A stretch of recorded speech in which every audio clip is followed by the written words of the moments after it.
Last video we talked about Twinkle Nora Rock Me, quite possibly the least animated thing to ever be put to a piece of paper. There's still a lot of debate about whether it actually qualifies as an anime, but this video isn't about that. This is about what came before it. Let's close this Pandora's box so I never, ever have to talk about Nora again, and talk about a cute girl doing cute things in outer space. It's Nora on Laserdisc. God help me, what did I unleash onto the world?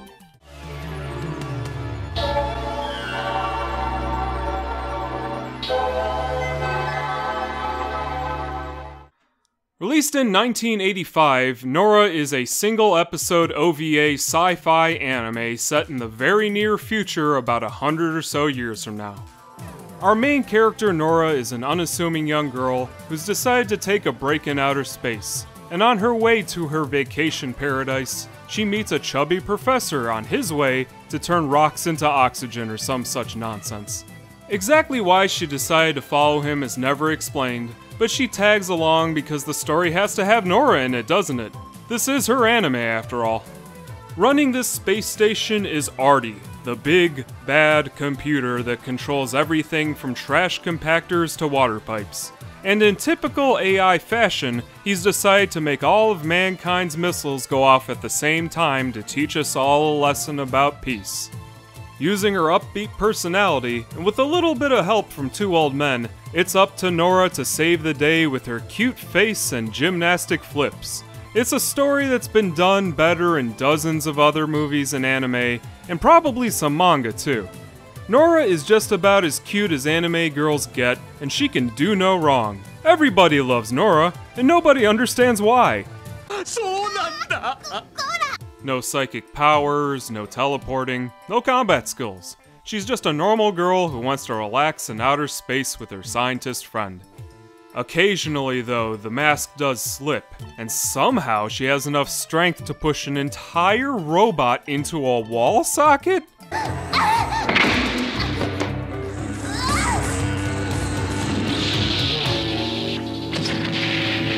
Another tell that this girl is hiding something is when she casually dodges out of the way of two oncoming machines that have gone berserk.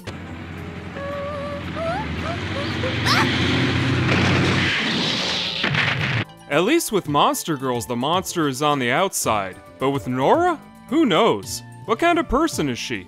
There's this unsettling feeling that she's hiding something and she's much more than she seems. The climax of the story takes place in the deepest, oldest part of the space station, and using her cute girl powers, she convinces the computer AI to fall in love with her.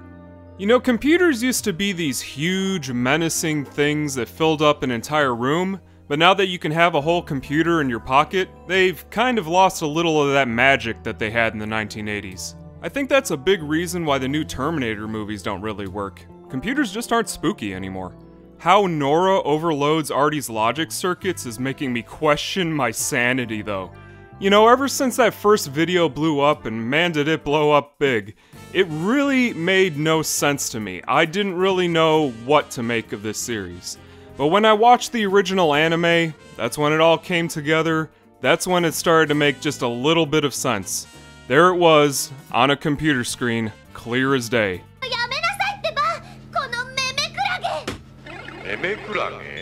I am shook by the way this anime ends. I swear on my reputation that this is not edited in any way. If you track down the original Laserdisc, you will find it, and it will be there. You're looking at an anime from 1985 where Nora fun posts a computer to death with memes. It could have been any nonsense word that Nora used or said into the computer to confuse it, but no! It had to be the word meme, or at least it has the word meme in it. You know what? I don't think this anime is meant to be viewed by mortal eyes. I think this anime might be cursed, you guys. You probably shouldn't be watching this. I don't think anyone was meant to watch Nora. I feel like she's gonna jump out of my tube TV and drag me off like that girl from The Ring just for reading this. Free will is a myth. Religion is a joke. You know, this escalated very quickly from just being an OK 80s anime to a case study in how to lose your mind. Why do you exist, Nora? Tell us your secrets. As the professor says, she is randomness incarnate. Maybe the YouTube search engine fell in love with Nora too. Is Nora the key to all of this? In the 1980s, they were throwing money at pretty much every artist they could think of to pump out laserdiscs, and Nora's first anime is a great example of that. Just like with Golgo 13 before it, Nora was given an entire 3D sequence at a time when Tron had just come out a few years earlier. This may look like a Nintendo 64 game now, sure, but that still must have cost an incredible amount of money, even if it only lasts for about a minute or so. I think I'm starting to see where all the money for that sequel went, or at least a good chunk of it. Nora's creator's other works include Galaga, which is why that's written on the walls in the second anime in case you were wondering, and he's also done a bunch of short stories, a lot of which have military themes going for them. Don't ask me how you even make an anime called Galaga when there was already a video game called Galaga with that name, but hey, it was the 1980s, right? What else can be said about it? As with its sequel anime, Nora's best quality is probably its soundtrack, and that's likely what you're hearing right now. Nora's music was done by Yuji Ono, who did music for a little series you might have heard of called Lupin the Third, and it's one of the few things that he's actually worked on that isn't Lupin related. Nora's voice was Yuriko Yamamoto, and her most famous role is probably Yuria from Fist of the North Star. If you ever wanted to hear Nora sing about how her and a computer share a love like Adam and Eve, well, this is your chance to hear that. She also voiced Sanji's mom in One Piece recently. Spoilers, I guess, for the 1,000 episode series. You know, you would expect Nora's first anime to be bad, but the animation is actually really fluid. It's definitely way better than the sequel. Honestly though, I challenge you to find something, anything, that looks worse than Twinkle Nora Rock Me. This anime actually had an animation director, Masami Suda, who worked on F-Zero's anime, Berserk's 1990s adaptation, and even the first episode of Samurai Pizza Cats. His history is a mile wide and he actually knew what he was doing. But on the second OVA, it was almost completely Nora's creator, with some help from a guy whose only work I can find is 2 episodes of Zenderman. Just like with a lot of anime from the 1980s, characters in this anime have actual noses here, and they look like real people, which is always a plus in my book. You won't find any girls with crazy pink neon hair here. When people say, hey, that anime looks like a cartoon from the 80s, they point at Nora. Nora is exactly what they're talking about. I'm honestly surprised that it's never even come out in English. It would have been perfect for an American release. Nora only came out on VHS and Laserdisc, so it's gotten pretty hard to get a copy of this if you actually want to watch it, and the manga has been out of print for so long I don't ever expect this anime getting re-released anytime soon.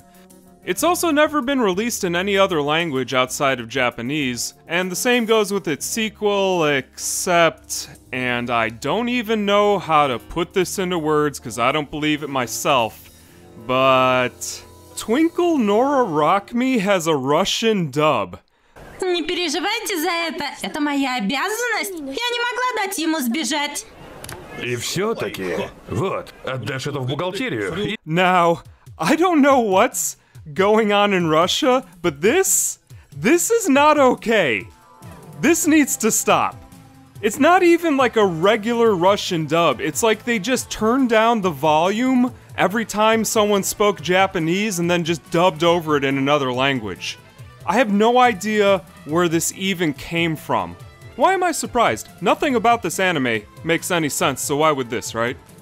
Nora's very first manga was called Nora's Ark, which is probably where she gets her name from, and originally the character was supposed to be like a girl version of Golgo 13 or James Bond, but, you know, life happens and it didn't really pan out the way that the author wanted it to. In fact, she changed characters so many times that her creator started to doubt his abilities as a writer. Let me make that clear, even the creator of Nora's manga didn't know what he wanted her to be. I think the concept could work, it just needs to be tried in a different way. How about a series where Nora has a different costume every episode and she just messes with people Cutie Honey style? Hey, at least it couldn't possibly be worse than Twinkle Nora Rock Me now, could it? Nora's very first try at an anime looks like an anime should look. It has actual animation. Would you look at that? The signs are spelled correctly. Even the same word. Look at that. It says departure. It doesn't say departure. That is freaking fantastic.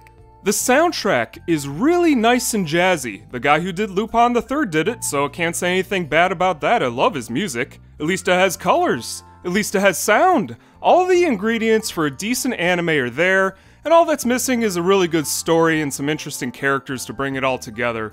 The main problem with her first anime is it's just not engaging, which is like the worst thing that you can possibly say about an anime.